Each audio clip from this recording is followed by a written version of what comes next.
Jom teman saya buat ayam kicap ala 3 budak gemuk edisi Ramadan.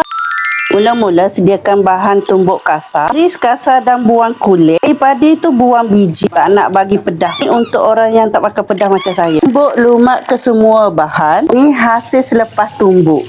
Next, goreng ayam sampai keperangan. Bila dah masak, toskan. Buang separuh minyak yang kita goreng tadi. Ni kita nak numis pula. Masukkan bahan tumbuk tadi dan daun kari. Kacau sebati dan biar dia pecah minyak.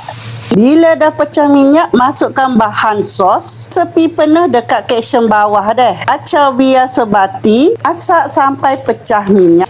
Bila dah pecah minyak, masukkan sedikit air dan masukkan bancuhan air asal Jawa. Kacau sebati dan biar pecah minyak pula.